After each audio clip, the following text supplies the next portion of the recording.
ఈయన మీద బురద జల్లుతుంది కదా, ఆవిడే ముందు వేరే వివాహం చేసుకున్నారు కదా ఈయనకంటే. ఇది ఈ లాజిక్ ఎవరు ఆలోచించలేదు. ఈయన చేసుకోకముందే ఆవిడ ఇంకొక వివాహం చేసుకుంది. ఎలా చేసుకోగలిగింది మరి? అవునా? ఆవిడ మీద ఒకటి కాదు, రెండోది కాదు, మూడో వివాహం ఆవిడ చేసుకుంది. ఫస్ట్ వీళ్ళ అన్నగారిని, గరికపాటి నరసింహారావు గారి అన్నగారిని, తర్వాత గరికపాటి నరసింహారావు గారిని చేసుకున్నారు. తర్వాత మరి ఈయనకి రెండో వివాహం కాకముందే ఆవిడ ఏమంటున్నారు, గరికపాటి స్కూల్ పెట్టుకున్నప్పుడు అన్నయ్యకి ఏదైనా ఉద్యోగం ఉంటే చూడండి, ఉద్యోగం చూస్తే అట్లా మాట్లాడుకున్నప్పుడు అలా దానివల్ల జరిగింది మా ఆయన చనిపోవడము, వాళ్ళు వీడికల్లే పడాయి మా మీద, మా కాపురం చెల్లా చెదురైపోయింది, అప్పుడు ఇదంతా జరిగిందని ప్రాసెస్ అట్లా చెప్తున్నారు. ఒక మాట చెప్తానన్నా, అన్న భార్యని వివాహం చేసుకోవాల్సిన పరిస్థితి ఎవరు చేసుకోరు సామాన్యంగా. అలాంటిది వాళ్ళ అమ్మగారు ప్రాధేయపడ్డారు. ఇది అసలు నిజంగా మాట ఎవరికీ తెలియదు. వాళ్ళ అమ్మగారు అడిగారు, చేసుకోను ఆయన, వద్దు, బయటికి పంపించవద్దు, మన ఇంట్లోనే ఉంచుకుందాం అమ్మాయిని, చక్కగా పిల్లలు ఉన్నారు కదా, వీళ్ళే పిల్లలు అనుకుందాం, వివాహం చేసుకో అంటే ఆవిడ మాటని గౌరవించి, తల్లి మాటను గౌరవించినటువంటి వ్యక్తి ఆయన. ఓ మాట చెప్పాలంటే ఆవిడ రాముడు భార్యను లక్ష్మణుడు చేసుకున్నాడు అని చెప్పి అడిగింది కదా, ఓ మాట చెప్పాలంటే అసలైన రాముడు ఈయనే. అసలైన రాముడు ఈయనే. మానసికమైనటువంటి రామతత్వం కలిగిన వాళ్ళు ఎవరు అంటే గరికపాటి నరసింహారావు గారే. ఆయనకి వివాహం అయిన తర్వాత సంతానాన్ని పొందవచ్చుగా మరి, ఇంకో రెండో వివాహం అయిన తర్వాత కూడా ఎందుకు పొందలేదు? మరి వీళ్ళని ఎందుకు విడిపోవాల్సి వచ్చింది మొదటి భార్యతో? ఎవరు? ఈ కామేశ్వరి గారు. ఒక మాట చెప్పానంటే ఇది నిజంగా నేను ఓపెన్గా చెప్తున్నానమ్మా.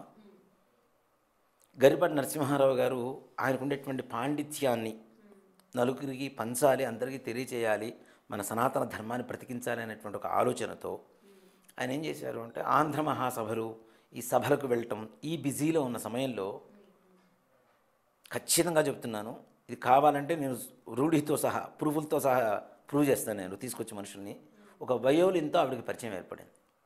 కొడుకుల్ని ఇద్దరిని ఇంట్లో పడేసి ఆవిడ వెళ్ళి పెళ్లి చేసుకుంది అతనితో. మరి డివోర్స్ తీసుకోకుండా ఏం చేస్తారు ఈయన? ఈ సంగతి ఎవరికైనా తెలుసా? తెలియదు.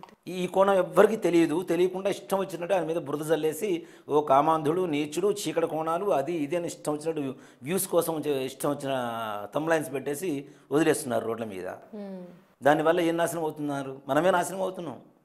ఆయనకేం హాయిగా ప్రశాంతంగా ఉంటారు. చెప్పకపోతే ఆయనకు గడవదా? ఆయనకున్న ఆస్తిగా ఆయనకు గడవదా? ఈవిడ ఆస్తి తీసుకున్నారని చెప్పి ఆవిడ చెబుతుంది. ఆయనకున్న ఆస్తి ముందు ఈవిడకున్న ఆస్తి ఎంత చెప్పండి? అవునా?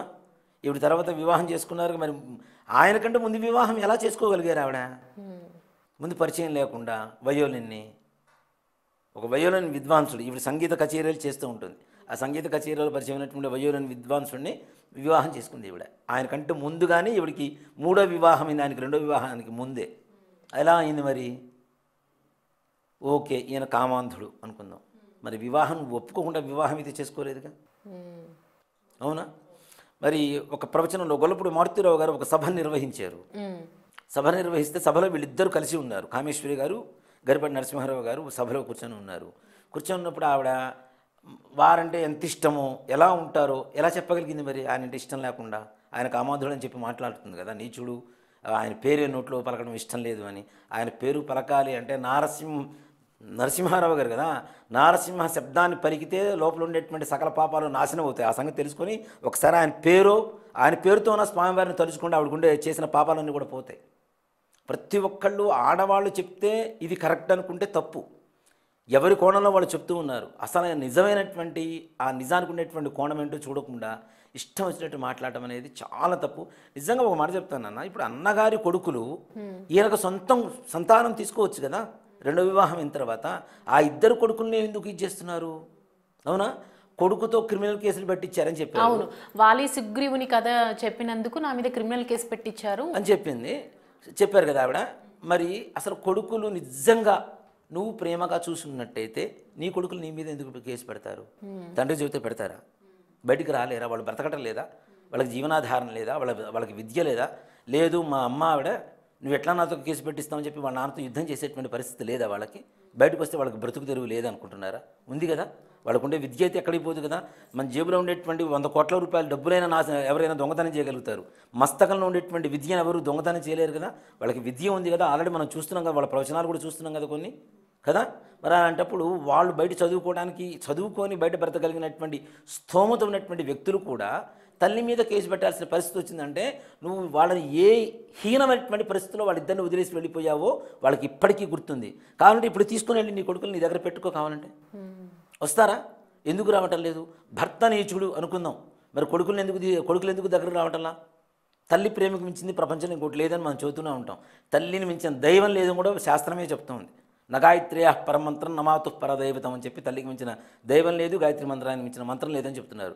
మరి అలాంటి తల్లిని కూడా ద్వేషించేంత స్థాయిలో, అంటే తల్లి అనేటువంటి ఒక పదానికి కూడా కళంకం తెచ్చినటువంటి నువ్వు ఒక పెద్ద అంటే భారతదేశంలో ఉన్నటువంటి అత్యున్నతమైనటువంటి పురస్కారాన్ని పొందినటువంటి కొంతమంది హిందువుల్ని, తప్పుదోవ పడుతున్నటువంటి హిందువుల్ని సరైనటువంటి దారిలో నడిపిస్తున్నటువంటి ఒక మహానుభావుడి మీద ఇన్ని సంవత్సరాల తర్వాత 2001లో నువ్వు బయటికి వెళ్ళిపోతే 2024 నువ్వు గొడవ చేయాల్సిన అవసరం నీకేంటి? 25 సంవత్సరాల 24 సంవత్సరాలు నాన్న, దాదాపు 23 సంవత్సరాలు 24 సంవత్సరాలు. ఇన్ని సంవత్సరాల తర్వాత నువ్వు ఎందుకు గొడవ చేస్తున్నావు? ఎవరు నీ వెనక ఉండి నడిపిస్తున్నారు? హిందుత్వాన్ని నాశనం చేయాలని నీకు ఎందుకు అంత ఇది పుట్టింది? నువ్వు నేను హిందువుని, నేను పూజ చేసుకుంటుంటాను, నా ఉపాసన చేసుకుంటాను, అది చేస్తాను ఇది చేస్తానని చెప్తున్నావు. అంత ఉపాసన చేసేటువంటి అమ్మవారు నీకేం చెప్పింది? నువ్వు చేస్తున్న దేవుడు నీకేం చెప్పాడు? ఎదురువాడి జీవితాన్ని నాశనం చేయి, హిందుత్వాన్ని నాశనం చేయని చెప్పి దేవుడు చెప్పాడా? అలా నువ్వు చేయడం వల్ల ఏం నాశనం అవుతుందని నీకు ఆ మాత్రం ఆలోచన లేదా? నువ్వు సాంస్కృతిక ఫ్యాకల్టీ ఆవిడ, కాలేజెస్లో సాంస్కృతి చెప్తూ ఉంటారు ఆవిడ. ఆవిడతో పాటు పని చేసిన వాళ్ళు నాకు తెలుసు. అంటే ఆవిడ గురించి మీకు సవివరంగా ఆవిడతో పరిచయం ఉన్నటువంటి వ్యక్తులతో నేను మాట్లాడిన తర్వాతనే మీడియా ముందుకు వస్తున్నాను. లేకపోతే ఇంతవరకు ఇదే ఫస్ట్ వీడియో నేను వారి గురించి చెప్పడం కూడా. ఓ మాట చెప్పానంటే సవివరంగా ఆయన ఉన్న పరిస్థితి ఏంటి, ఆయన ఉన్నత భావాలు ఏంటి, ఆవిడ చేసిన పరిస్థితులు ఏంటి, నిజంగా చెప్తున్నాను. నా పిల్లలు ఇద్దరిని కూడా వదిలేసి వెళ్ళిపోయింది ఆవిడ ఇంకో ఆయన ఎవరిన వివాహం చేసుకోవడానికి. మరి అది తప్పు కదా? నువ్వు రోడ్డు మీద పడేసిపోయినప్పుడు ఆయన ఆదుకున్నాడు, సొంత కొడుకులాగా చూసుకున్నాడు. ఎంత అన్న కొడుకులు ఉన్నా సొంత కొడుకును ఇంకో కొడుకు కావాలంటే తీసుకోవచ్చు, లేదా కూతురు కావాలంటే పుట్టొచ్చు. కానీ వాళ్ళు ఎవ్వరూ వద్దు, వీళ్ళిద్దరి మీదనే ప్రేమ పోతుంది, ఇంకో కొడుకో కూతురు పుడుతుంది అని చెప్పి ఆ చేసుకున్న రెండు ఆవిడ చేతులు ఆవిడ కాళ్ళు కూడా దండం పెట్టారు. ఎవరైనా మాతృత్వాన్ని కోరుకుంటారు.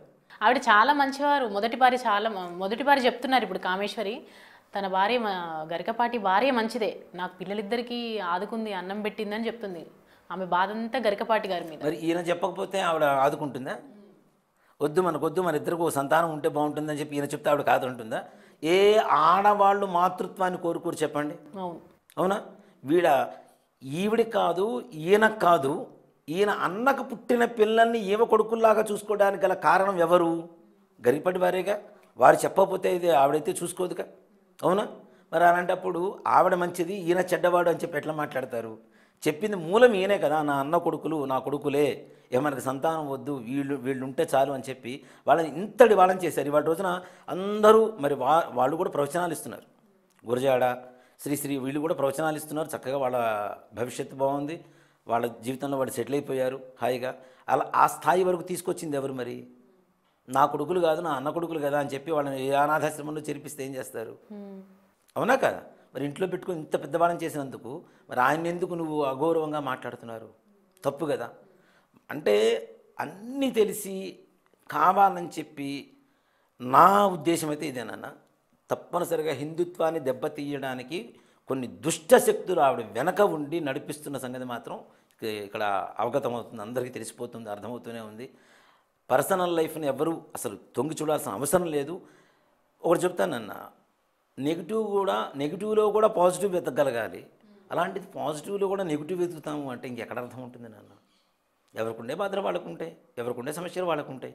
దాని కాకుండా ఆయన చెప్పే మంచి మొత్తం తీసి పక్కన పడేశారు. ఒక్కసారిగా గరికపాటి వారి చీకటి కోణాలు అని పెట్టారు.